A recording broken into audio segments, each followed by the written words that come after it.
Tal buen día, ¿cómo se encuentran todos ustedes? Espero que se encuentren muy bien.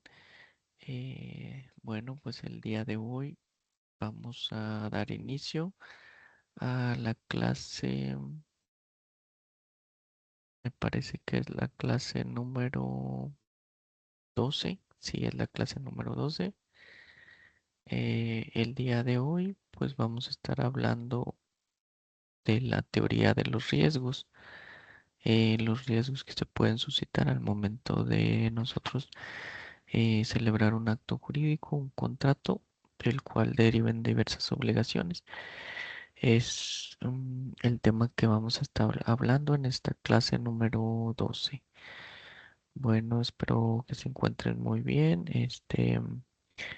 Que, y para pues, ¿qué les parece que para dar inicio a esta clase vamos a hacer una pequeña oración para poner este tiempo en las manos de Dios y que Él nos ayude en esta clase y nos guíe? Bueno, vamos a comenzar. Padre, en el nombre de Cristo Jesús, en este día te damos gracias porque tú nos permites estar de nueva cuenta aquí para impartir una nueva clase de la materia de obligaciones. Te pedimos que tú nos ayudes en este tiempo, que tú nos guíes, que te pido que permitas que los alumnos puedan adquirir el conocimiento que se va a impartir en esta clase, que tú los ayudes en toda esta semana, que tú los guíes, que tú los protejas y que tú los guardes. Te pedimos todo esto y te damos gracias en el nombre de Cristo Jesús. Amén. Bueno, pues sin más, ¿qué les parece si damos inicio a esta clase? Bueno, les voy a compartir unas diapositivas para que ustedes me vayan guiando, se vayan guiando y me vayan siguiendo en el desarrollo de la clase.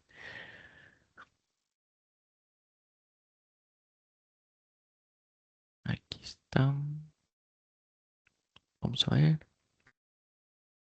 Listo. Bueno, como les estaba diciendo, pues el día de hoy, o en esta clase, vamos a ver lo relativo a la teoría de los riesgos. ¿Qué es la teoría de los riesgos? Bueno, pues es más que nada, a grandes rasgos, se puede decir que es como algún imprevisto que pueda suceder en lo relativo al cumplimiento de las obligaciones en los contratos. Pero pues vamos a ver de qué se trata. Teoría de los riesgos.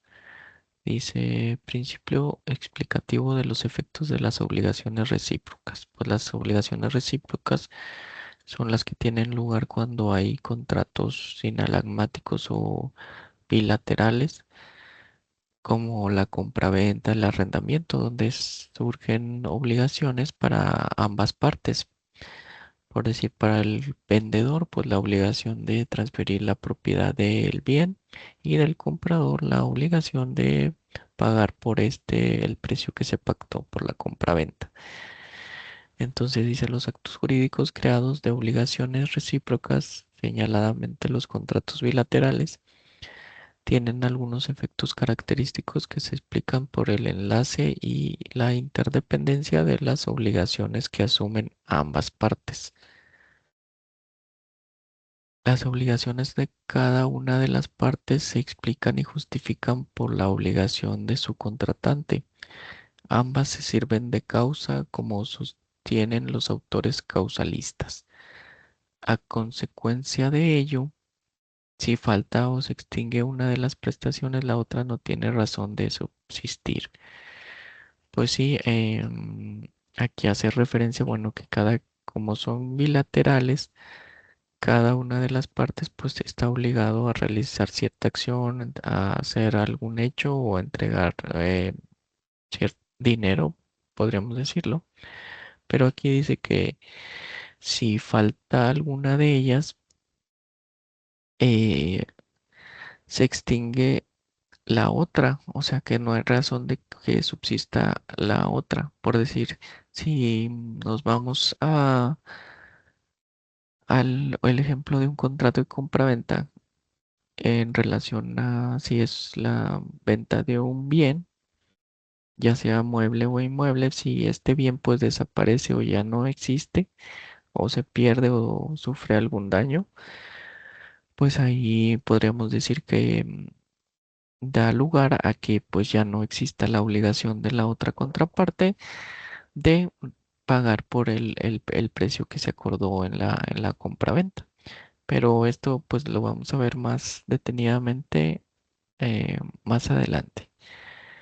Y luego dice, las obligaciones de un contrato bilateral se equilibran una por la otra como el peso depositado en los platillos de una balanza. Sí, o sea, como son bilaterales, pues tienen su equilibrio, podríamos decirlo así, o conforme a lo establecido por la ley, pues eh, nadie puede reclamar el cumplimiento de una obligación si éste a su vez no ha cumplido con lo que se obligó. Podríamos decir que ese es el equilibrio que tienen en base a los contratos bilaterales.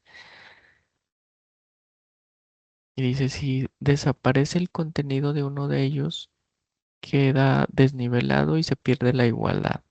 Sí, o sea, si, perdón, si se va a arrendar un bien y este bien que se va a arrendar, un bien inmueble, desaparece o hay un incendio y queda el inmueble, pues ya no se puede habitar porque pues ya no es factible que se habite, pues ya ahí se desnivela la obligación, pierde la igualdad porque pues quien arrendó ese bien, pues cómo va a pagar las pensiones rentarias si el bien pues ya no se encuentra apto para habitar. Dice ahí lo mismo sucede con en las obligaciones creadas por el contrato sinalagmático o bilateral, en los que ambas deberán aportar su correspondiente prestación o ninguna de ellas tendrá que hacerlo. Si una parte no cumple, la otra tampoco deberá cumplir. Sí, o sea, pues si uno no cumple, pues ya el otro pues no se ve obligado a dar cumplimiento porque no habría una reciprocidad. Más que nada hablando de contratos bilaterales. Este elemento principio aclara y justifica los efectos característicos de los contratos inalámticos que se actualizan. En la regla general de la teoría de los riesgos, que es el tema de que estamos hablando, en la teoría de la resolución por incumplimiento culpable. En la teoría general de la teoría de los riesgos, en la regla general de la teoría de los riesgos, pues se refiere a un caso fortuito, como hemos estado hablando, pues es un caso fortuito, pues lo que yo les comentaba del arrendamiento, que se incendia el bien, pues es un caso fortuito y como consecuencia de eso, pues ya no puede darse el cumplimiento de una de las obligaciones. Y luego aquí nos plantea también otro supuesto, dice en la teoría de la resolución por incumplimiento culpable. Esto más que nada va encaminado a un incumplimiento que deriva, pues, no de un caso fortuito de fuerza mayor, sino que va encaminado a la voluntad de las partes, que éstas no dan cumplimiento aun y cuando sí se pueda realizar ese cometido.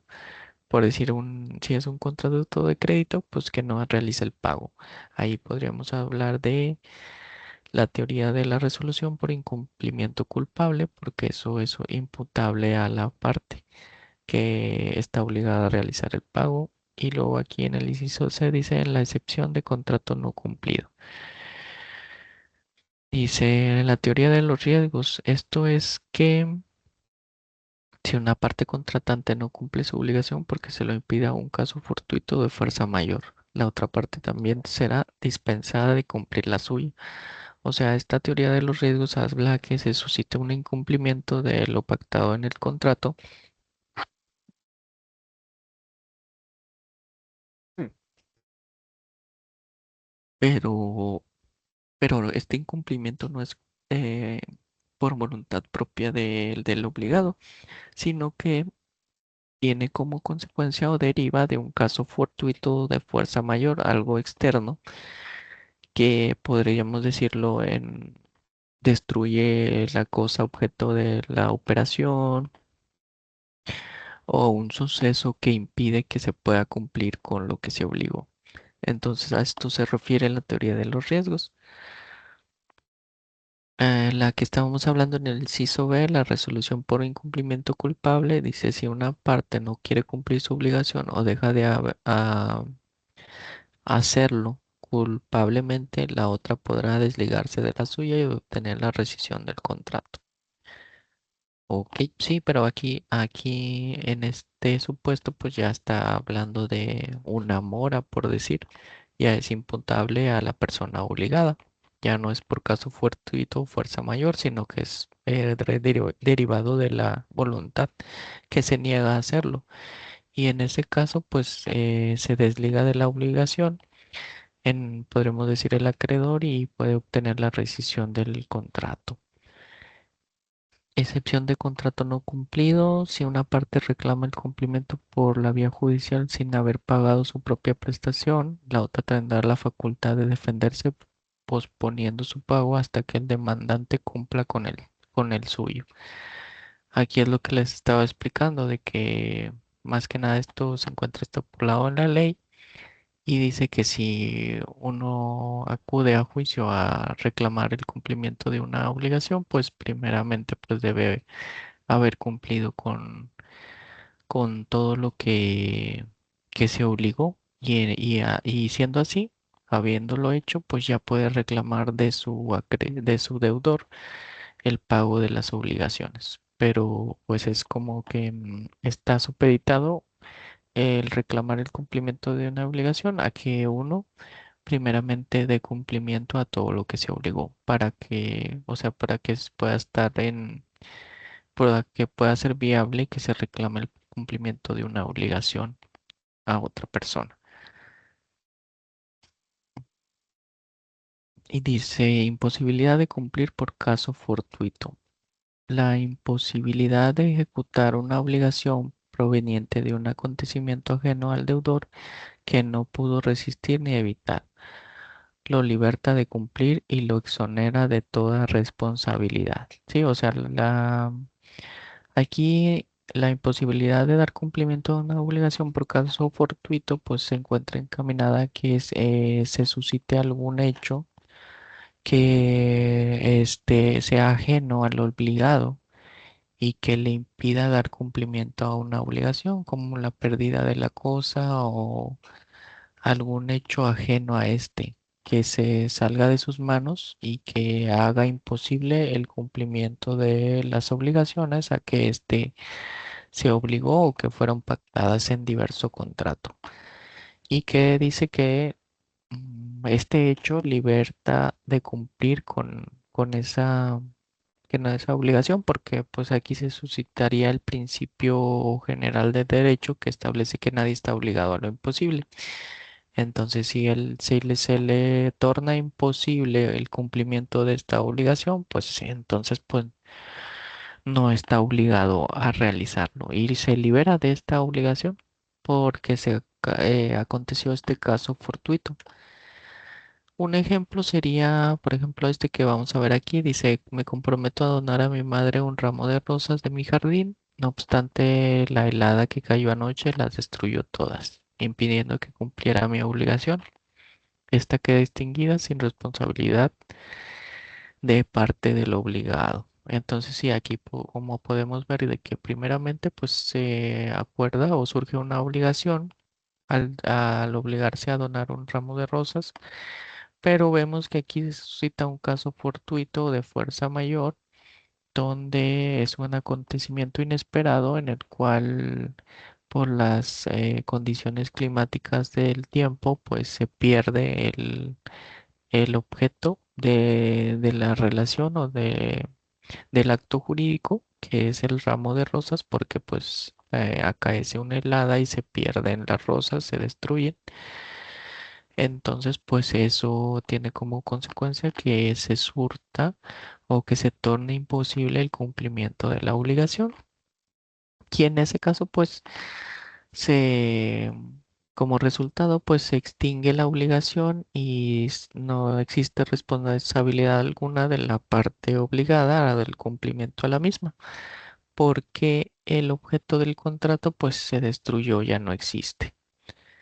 Entonces, ese es un ejemplo de cuando acontece un caso fortuito que como consecuencia nos impide dar cumplimiento a una obligación. Dice la solución no suscita dudas cuando se trata de un contrato unilateral.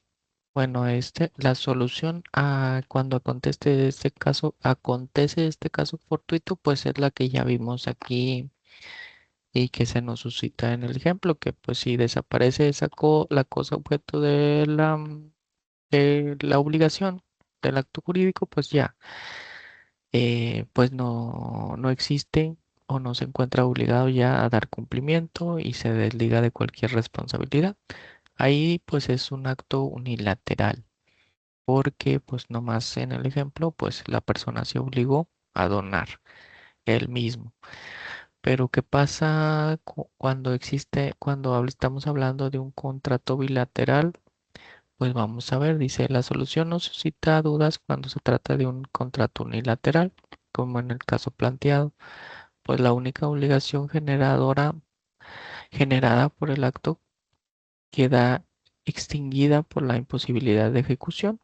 O sea, sí, como ya le estaba comentando, pues es imposible hacer esa donación del ramo de rosas porque pues todos se destruyeron con la helada. Lo mismo que el contrato sin responsabilidad del deudor. El problema se presenta a propósito de los contratos bilaterales, lo que yo les estaba comentando, cuando una de las obligaciones emergentes del contrato devino de ejecución imposible por caso fortuito, y en cambio la obligación recíproca, la del contratante, sí tiene posibilidad de ser cumplida. Bueno, aquí está hablando, por decir, vamos a poner el ejemplo del contrato de compraventa. Eh, Si se va a hacer la venta de un bien, por decir un auto, un bien mueble, ¿y qué pasa si este automóvil pues se va a vender, pero ocurre un accidente y choca y ya pues se hace pérdida total, ya queda inservible?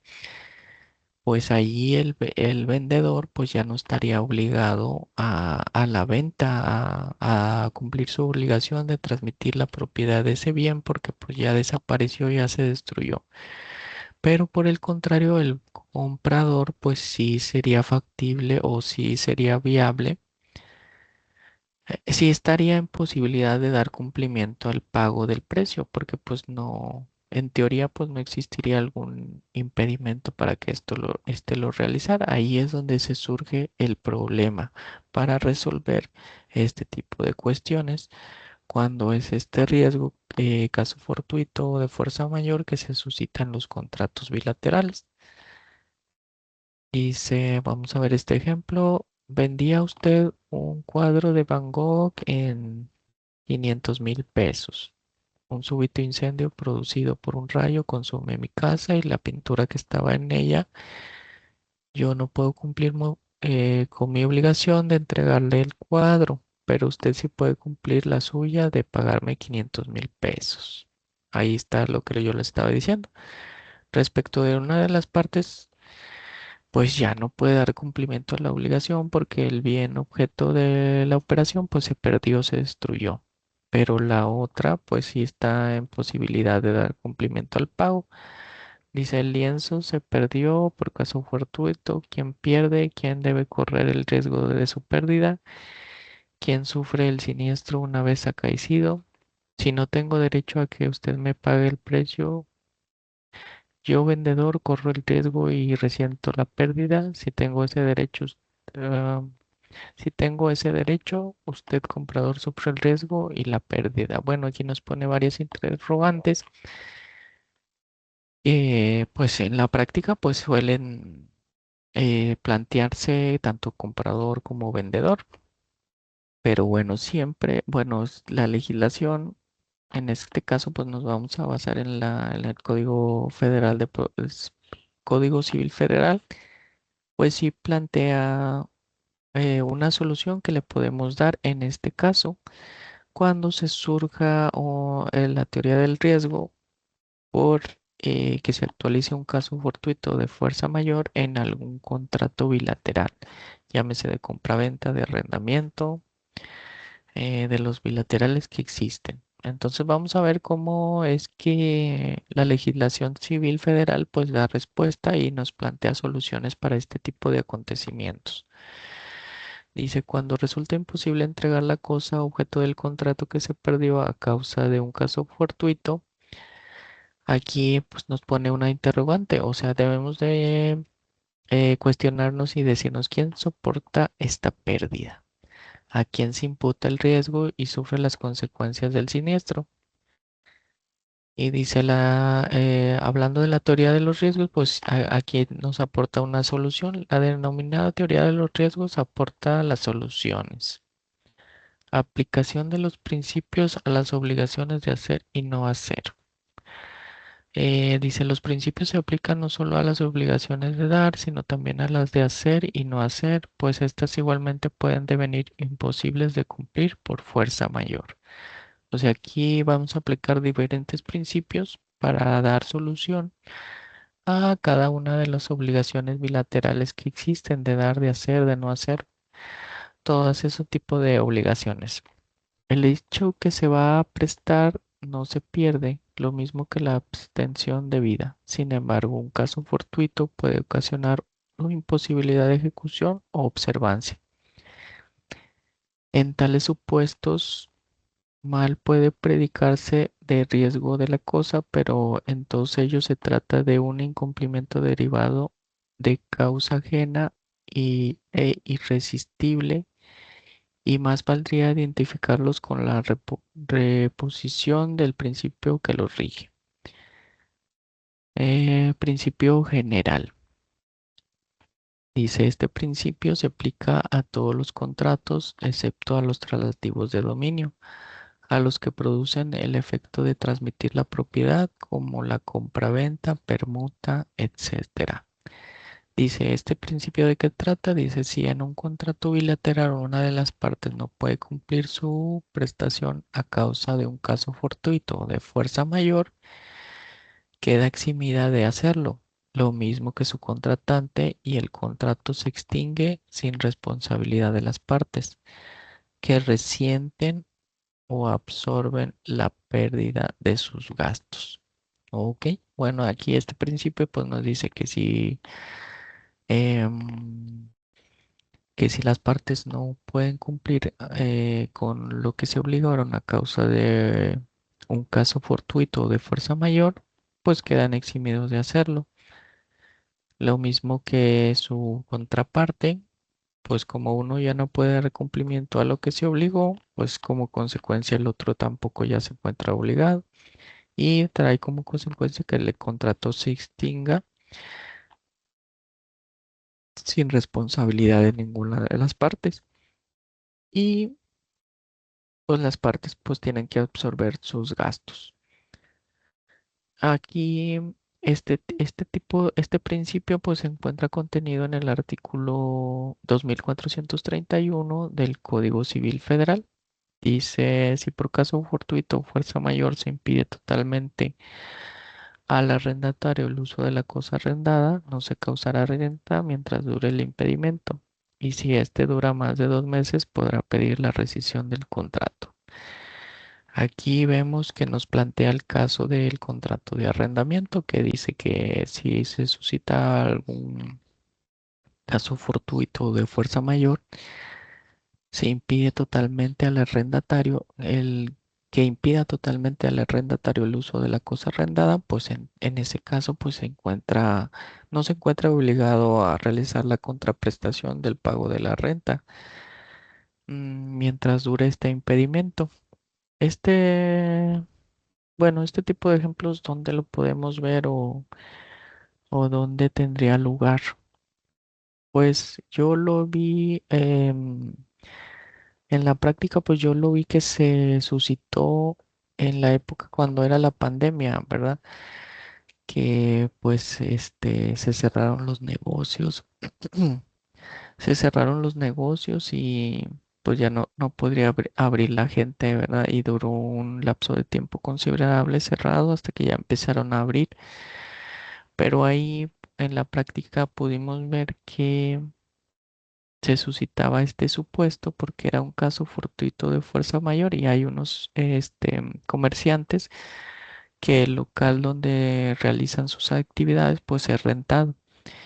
Y si estas personas pues no pueden abrir este local, pues ahí se suscita que se encuentran impedidos para disfrutar de la posesión del bien por un caso fortuito de fuerza mayor. Entonces ahí en esos casos pues no estaban obligados a cumplir con el pago de las rentas porque pues no podían abrir el local. Si bien lo podían estar en posición, pero no podían disfrutarlo al 100 a su totalidad porque no lo podían abrir para realizar sus ventas. Entonces ahí se suscita este caso fortuito y puede dar lugar a que se suspenda el pago de las rentas. Creo que el Código Civil, bueno, el de aquí de la localidad del Código Federal de Procedimientos Civiles o el civil, no recuerdo, mm, plantea una solución que dice que se podía dar o sea, se podía reducir el importe de las rentas por cierto tiempo, o en su caso, pues se podía condonar el pago de las mismas. Entonces aquí vemos que este problema, este riesgo puede suscitarse en los contratos bilaterales, en específico en el de arrendamiento, y aquí vemos una solución que está dando la legislación federal civil que nos dice que en caso de que el arrendatario no pueda disfrutar de la cosa, pues se encuentra facultado o eso da lugar a que se suspenda el pago de las rentas por el tiempo que dure este impedimento. Y bueno, aquí ya vemos que dice, bueno, plantea también o va más allá y dice que si dura más de 2 meses, pues en ese caso puede solicitar la rescisión del contrato. Sí, porque pues sí, pues sería pérdida para él, ¿verdad? Porque pues ya que se prolongue por un tiempo pues ya muy amplio o muy largo, ¿verdad? Pues ya pues qué caso tiene, ¿verdad? De estar rentando o tener celebrado un contrato de arrendamiento respecto de un bien que ya tengo más de 3, 4 meses y no lo puedo usar. Pues aquí da la pauta y dice, bueno, si ya dura más de 2 meses, pues ya puedes solicitar la rescisión. Y esa es una de las formas en que se puede dar solución a este tipo de casos fortuitos cuando se suscitan en contratos bilaterales, en específico en el contrato de arrendamiento. Principio jurídico. Nadie está obligado a lo imposible, declara el principio jurídico. Ese es el principio que yo les estaba comentando al inicio de esta clase. Y dice, y esa impotencia derivada de causa ajena que no es culpa del deudor e irresistible que no puede evitar, lo exime de toda responsabilidad y lo liberta de su obligación. Dice, pero en reciprocidad, la otra parte también queda exonerada de cumplir, aunque su prestación sí pueda ejecutarse y el contrato se extingue. Pues es como más o menos como lo estábamos planteando en el contrato de arrendamiento. Si por caso fortuito no puede tener la posesión del bien, pero sí podría realizar el pago de las rentas, pero pues eso, como se incumple con la obligación de prestarle la posesión o darle posesión para que la disfrute, pues como consecuencia no está obligado a realizar el pago de las rentas. Contratos traslativos de propiedad. En la compra-venta, la permuta, etcétera, en los cuales es el dueño quien sufre la pérdida fortuita o el demerito de la cosa objeto del contrato y la resiente el dueño por razón natural en aplicación lógica del principio res perit domino. La cosa se pierde para su dueño. Ok, aquí pues nos está hablando que en los contratos traslativos de propiedad pues va más encaminado a que pues el dueño es quien sufre la pérdida de la cosa.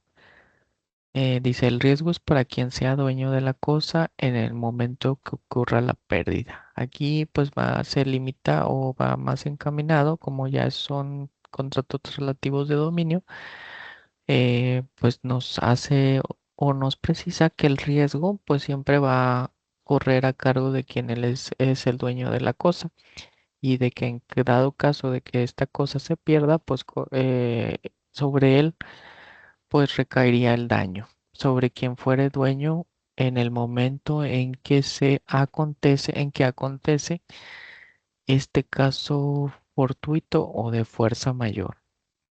El derecho reconoce en este caso un efecto normal y regular. ¿Quién soporta la pérdida accidental o la depreciación de las cosas, sino el mismo dueño de ellas? Es una interrogante que aquí nos pone. Para dar resolución al problema, basta determinar quién era el propietario al acaecer el perecimiento. Ok, entonces para tener solución a este tipo de sucesos que se suscitan en contratos traslativos de dominio, vamos a situarnos en quién era el propietario de la cosa al momento en que tuvo lugar el hecho o la causa de fuerza mayor o caso fortuito. Entonces dice, ¿quién es el dueño de una cosa que ha sido objeto de un contrato traslativo de propiedad? Y bueno, ya que nos situamos en ese supuesto, ahora vamos a ver cómo o quién va a ser el dueño, cómo lo establece la ley, quién es el dueño. Eh, Código Civil Federal, contratos traslativos de dominio.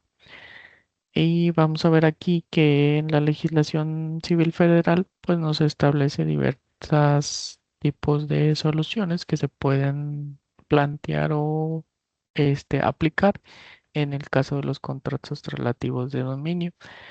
Dice artículo 2017. En los casos en que la obligación de dar cosa cierta importe la traslación de la propiedad de una cosa, y se pierde o deteriora en poder del deudor, se observarán las siguientes reglas. Si la pérdida fue por culpa del deudor, éste responderá al acreedor por el valor de la cosa y por los daños y perjuicios. Bueno, aquí ya nos establece o se va en relación a quien tenga la culpa de que se suscite la pérdida de la cosa.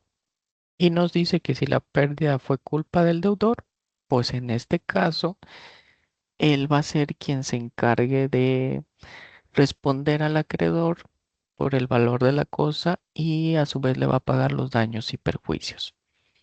Entonces, si yo como vendedor celebro un acto traslativo de dominio y, y esta cosa pues se la doy al deudor y este la pierde o hace que se deteriore, pues esto va a tener como consecuencia que se encuentre obligado a responder sobre el valor de la cosa a quien se la vendió y el pago de daños y perjuicios. En la fracción 2 nos establece, dice, si la cosa se deteriora por culpa del deudor, el acreedor puede optar por la rescisión del contrato y el pago de daños y perjuicios, o recibir la cosa en el estado que se encuentre y exigir la reducción de precio y el pago de daños y perjuicios.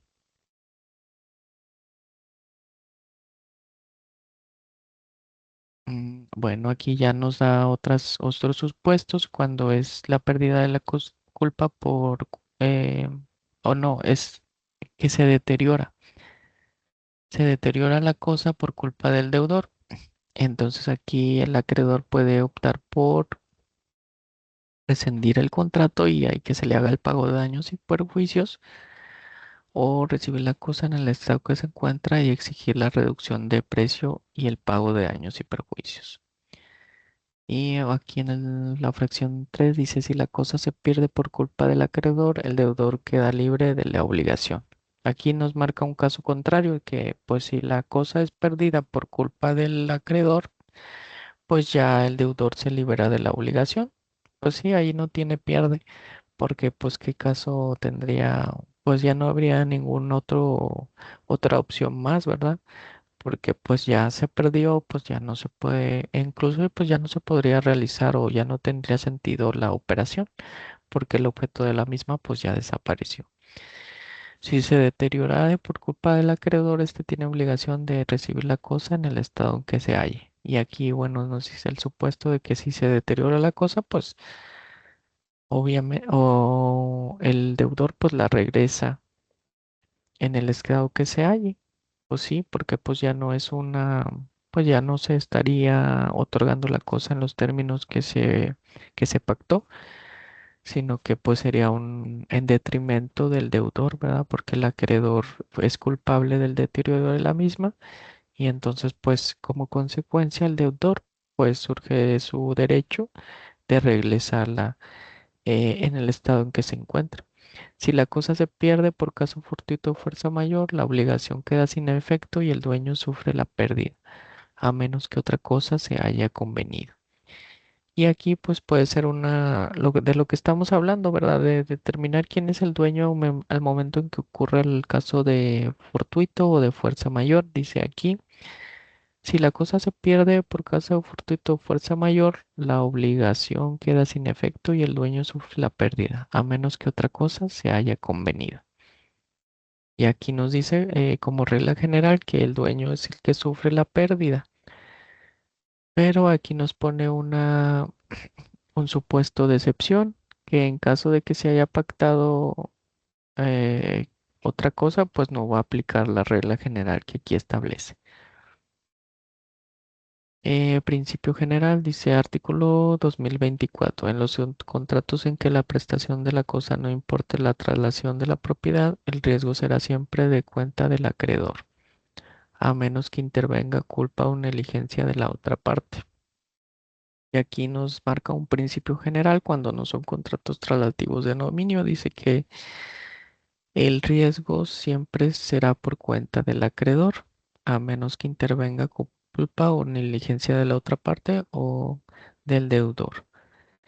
Entonces aquí, a diferencia de los contratos de traslación de dominio, el riesgo siempre va a correr por parte del acreedor. Por decir, esta es regla general para todos los contratos.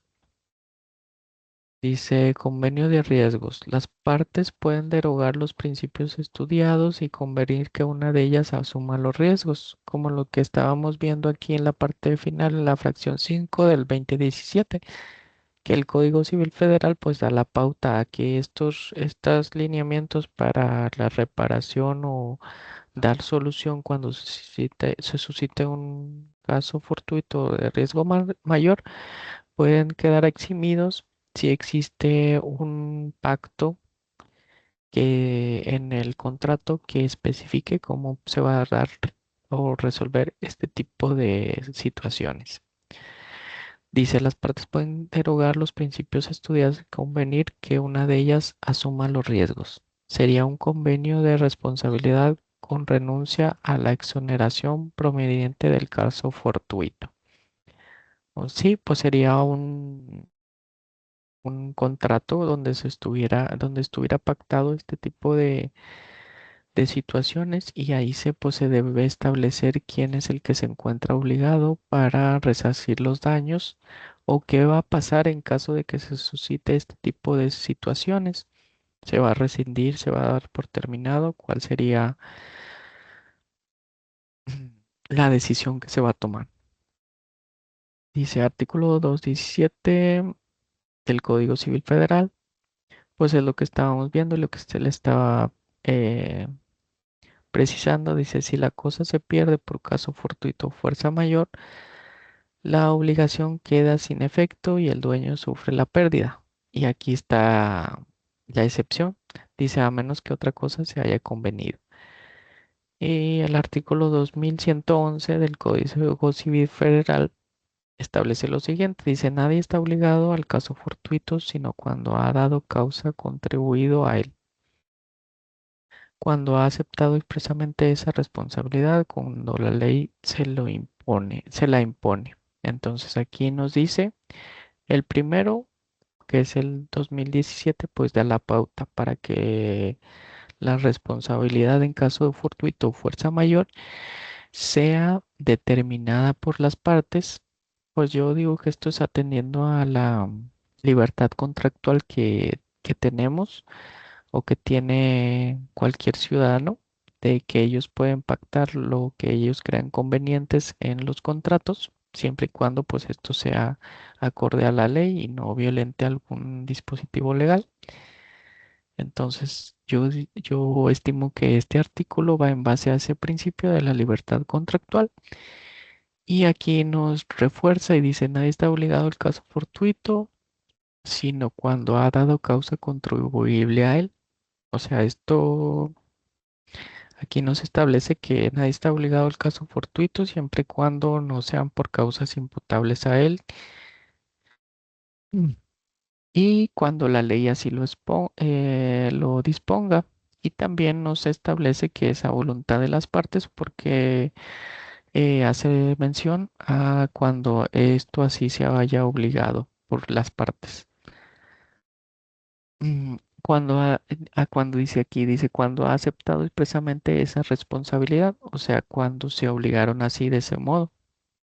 ¿En dónde? Pues en el acto jurídico que este se encuentra en riesgo de cumplimiento a raíz de que se ha suscitado un caso fortuito o de fuerza mayor. Y bueno, eso sería todo lo que concerniente a la teoría de los riesgos. Mm. Que pues es sencillamente pues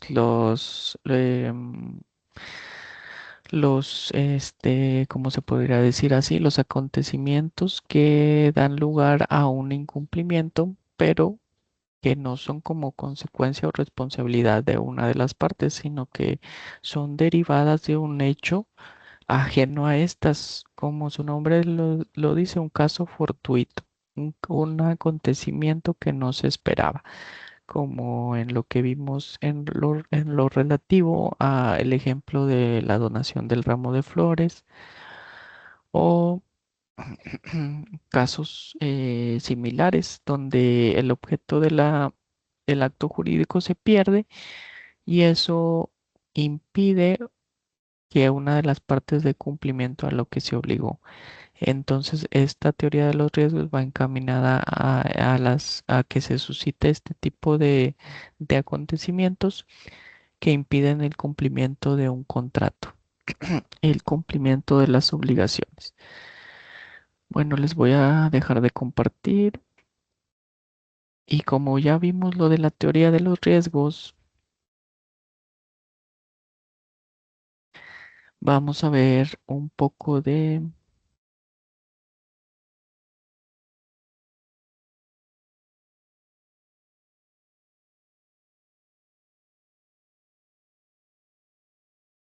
Ok, vamos a ver ahora lo relativo al saneamiento. ¿Qué es el saneamiento? Bueno, pues vamos a verlo aquí. Les voy a compartir la pantalla para que me vayan siguiendo ahí en las diapositivas. Saneamiento por evicción.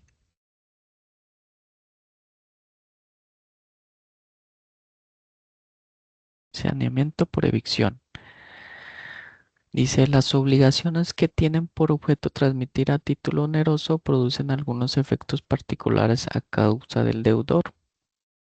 Las obligaciones que tienen por objeto transmitir a título oneroso. Pues aquí pues nos podemos encaminar o se encuentra hablando de la compraventa y nos dice que producen algunos efectos particulares a cargo del deudor. Dice el que transfiere una cosa no cumple de manera, el que transfiere una cosa y no cumple de manera cabal su obligación con el hecho de entregarla, sino que adicionalmente debe proporcionar al cliente una posesión pacífica y útil. Ok, bueno, en el caso de la compraventa, pues sí. Aquí nos dice que si yo transfiero o soy vendedor y transfiero la propiedad de un bien inmueble, no cumplo de manera cabal con esa obligación con el hecho de entregar la posesión, sino que adicionalmente debe proporcionar al adquiriente, al comprador, una posesión pacífica y útil. El fin de tales obligaciones solo se logra si la tenencia que adquiere el acreedor le permite gozar apacible y tranquilamente una cosa que además tiene la utilidad esperada. O sea que no basta con que yo le transmita la propiedad y la posesión del bien, sino que hay que garantizar que esta posesión sea útil y la pueda disfrutar de forma pacífica. O sea que más que nada que no tiene que ser perturbado o que este fin de la propiedad pueda ser cumplido de la transmisión de la propiedad a través de que el comprador disfrute de la posesión del bien de manera útil, o sea que lo pueda utilizar. Dice, si la cosa que adquirió le es recogida por orden judicial o no sirve para el fin de su normal destino, normal o convencional, tienen el derecho a ser indemnizados de los daños emergentes de tales situaciones. Y ahí es donde surge la figura del saneamiento. Entonces, este es un derecho que tiene el comprador cuando la cosa que adquirió pues le es retirada o le es quitada por alguna orden judicial o por el caso contrario, pues sí la tiene, pero a final de cuentas pues no puede ser habitada o no sirve para el fin normal por el cual se adquirió o convencional. Entonces, cuando se surja uno de estos supuestos, tiene lugar o da como consecuencia el derecho a que el comprador sea indemnizado de los daños que se le pudieran haber causado.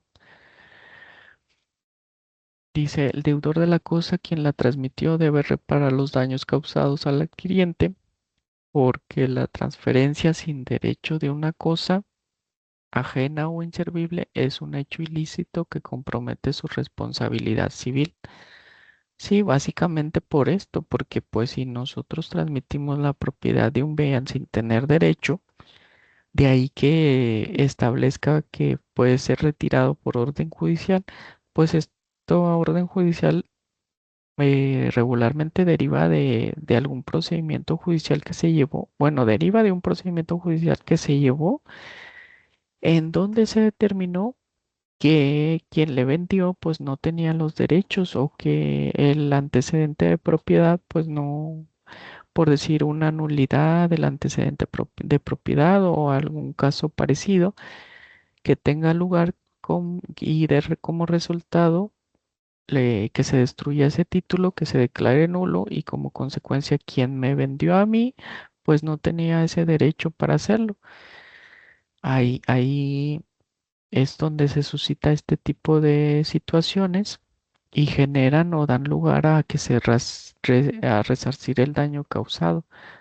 Como dice aquí, como estamos viendo, dice el deudor de la cosa, quien la transmitió, debe reparar los daños causados al adquiriente, porque la transferencia sin derecho de una cosa ajena o inservible es un hecho ilícito que compromete su responsabilidad civil. Dice esa indemnización total. em, Esa indemnización, bueno, se le da el nombre particular de saneamiento de lo que vamos a estar hablando en esta clase y dice, y como se desprende de lo dicho, puede ser de dos clases, saneamiento por evicción, saneamiento por vicios ocultos. Entonces, esta figura del saneamiento es como un tipo de candado, se podría decir así, que la ley establece y que da una seguridad al comprador de que en caso de que llegara a ser privado del uso del bien, de la posesión, por alguna resolución judicial o que este bien no pueda ser usado para el objeto que se compró por alguna situación que lo impida, pues tiene lugar la reparación de los daños. Y se le llama esto saneamiento, que puede ser de dos formas: saneamiento por evicción y saneamiento por vicios ocultos. El concepto del saneamiento. Saneamiento es la necesidad de reparar los daños y perjuicios causados al adquiriente a título oneroso de una cosa por causa de evicción o de vicios ocultos. Entonces, como hemos estado viendo, esta figura del saneamiento es la necesidad de reparar los daños y perjuicios que se le causan al comprador adquiriente a título oneroso, a título, o sea, que compra una propiedad a través de la contraprestación de pagar por ella un precio, y que puede ser por evicción o por vicios ocultos. Saneamiento por causa de evicción. Esto se encuentra establecido en el artículo 2119 del Código Civil Federal y dice, este dispositivo legal dice lo siguiente: habrá evicción cuando el que adquirió alguna cosa fuere privado del todo o parte de ella por sentencia que causa ejecutoria en razón de algún derecho anterior al adquirido.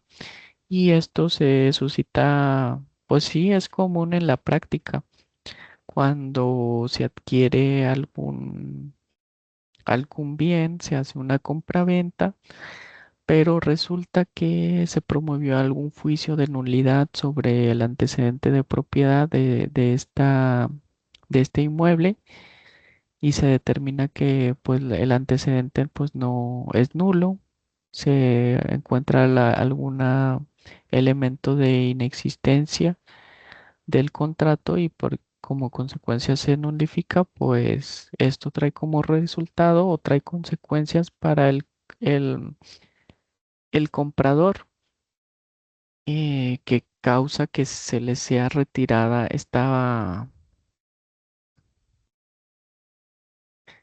posesión que se le dio, esta transmisión de la propiedad. Entonces ahí se surte la evicción en esos tipos de casos, y la misma se encuentra contemplada aquí en este artículo cuando nos dice que esto es como consecuencia de una sentencia que causó ejecutoria en razón de algún derecho anterior a la adquisición. Y aquí hace referencia al antecedente de propiedad, o por decir que su causante, el título de propiedad de su causante, quien le vendió, pues no es apto porque se declara la nulidad del mismo, y esto trae como consecuencias para el nuevo propietario. Dice: el adquiriente, quien no obtuvo una posesión pacífica de la cosa y es desapoderado de ella por un tercero que la persigue apoyado en un derecho anterior, sufre la evicción al ser vencido en juicio. El vocablo evicción proviene del latín evincere, que significa precisamente vencer en juicio o derrota judicial. Ok, bueno, pues sí, el saneamiento por evicción pues deriva de esa cuestión, de un procedimiento judicial que se llevó y que genera que a la última persona que se le cedió este derecho de propiedad, pues le afecta en disfrutar de la cosa de una forma pacífica, porque su posesión pues es perturbada a raíz de esta resolución judicial donde ordena que por decir, las cosas se vuelven al estado en que se encontraba antes de que se realizara o se celebrara el contrato o la operación de compraventa que se determinó nula, y eso origina que como consecuencia pues eh, la, la última operación o el último acto traslativo de dominio pues ya no tenga efectos, porque su antecedente o la persona que le vendió pues en realidad se determinó que no es propietario. Entonces ahí ya surge una molestia en la posesión, ya no es pacífica porque es perturbada, y más aún que es desposeído de este bien. Y como podemos ver, pues de evicción Se refiere a esto precisamente a vencer en juicio o derrota judicial. Y ahora vamos a ver cuáles son los elementos de la evicción que se encuentran contemplados en el artículo 1119 del Código Civil Federal. Dice, el adquiriente sufre la privación total o parcial de una cosa. Eh, pues sí, es cuando, como hemos estado comentando, cuando el adquiriente es privado de la posesión o de la cosa que adquirió en forma parcial o total. Y el otro elemento es precisamente pues el mismo nombre de la evicción, que esta privación sea como resultado de una sentencia que ya causó ejecutoria. ¿Qué causó ejecutoria? ¿Qué quiere decir? Pues que ya está firme, que no fue combatida, o si se combatió, pues esta no fue revocada, sino que fue confirmada. Entonces a eso se refiere cuando estamos hablando de una sentencia que ya causó ejecutoria, fundada en un derecho anterior a la adquisición. Mm, Sí, o sea que se funde en un título de propiedad anterior al de la venta, que se determine que este es válido y que como resultado el antecedente de propiedad de quien le vendió al actual poseedor del bien, pues no tenía ese derecho para hacerlo. Entonces estos son los tres elementos en que se funda la evicción o que es elementos de la evicción. Primero, que sufra una privación total o parcial de la cosa. Segundo, que esto sea a través de una sentencia que ya causó ejecutoria. Y tercero, que sea por medio de un derecho anterior al del adquiriente, al de la adquisición. Y aquí podemos ver que existen algunas excepciones a la evicción. Dice, si el adquiriente es víctima de amenazas de ser privado de la cosa, pero no llega a ser desposeído, pues ahí no estaríamos hablando de una evicción, sino que pues son simples amenazas y que no llegan a ser, que no llegan al grado de desposeer del bien. Entonces ahí pues nos podríamos estar hablando de una evicción. Dice, si fuera privado de ella por vías de hecho o la entregó al demandado de una acción judicial antes de ser condenado por sentencia firme. Ok, entonces aquí sí, si se priva por algún hecho, por vías de hecho, y entregó al demandado una acción judicial o la entregó al demandante de una acción judicial antes de ser condenado por sentencia firme.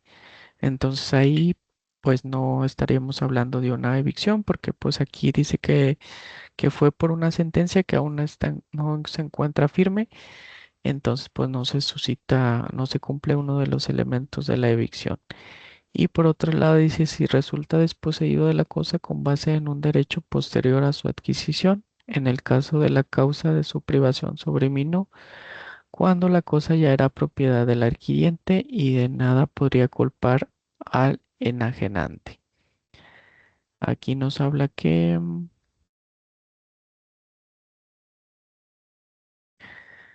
cuando es por un derecho posterior a su adquisición, en el caso de la causa de su privación, sobrevino cuando la cosa ya era propiedad del adquiriente y de nada podría culpar al enajenante. O sea, cuando se celebra un acto traslativo de dominio, pero pues ya anterior a este, pues ya se había celebrado otro que transmite la propiedad de quien le vendió. Entonces, pues ahí no estaríamos hablando de una evicción. Pero bueno, yo creo que en este caso, pues vamos a dejarle hasta aquí. Este, hasta aquí llegaremos el día de hoy en esta clase. Ya en la siguiente vamos a continuar con este tema de la evicción. Esta figura pues está interesante porque pues sí se llega a suscitar o llega a acontecerse en la práctica, ¿verdad? Principalmente cuando se hace algún fraude o alguna compraventa con ese objetivo, ¿verdad? Como pues la gente hace este tipo de artimañas para lucrar y obtener un beneficio como resultado, como sin, en detrimento, podemos decirlo así, de un tercero, eh, en detrimento de quien es el verdadero propietario del bien y de quien adquiere este inmueble o este bien sin saber de lo de la operación, los vicios que tiene la operación. Entonces esta figura tiene como consecuencia da- tiene lugar para efecto de resarcir estos daños o como consecuencia o resultado de que en la práctica se llegan a realizar este tipo de actividades. Entonces, bueno, nos quedamos aquí. Elementos de la evicción. En la siguiente clase, pues ya vamos a continuar con estos elementos con esta clase de la evicción y vamos a ver también otro tema que es la sesión de derechos. Bueno, pues yo me despido. eh, pues que Dios los bendiga. Síganle echando muchas ganas. Ya vamos, pues a mitad más, sí, a mitad de módulo.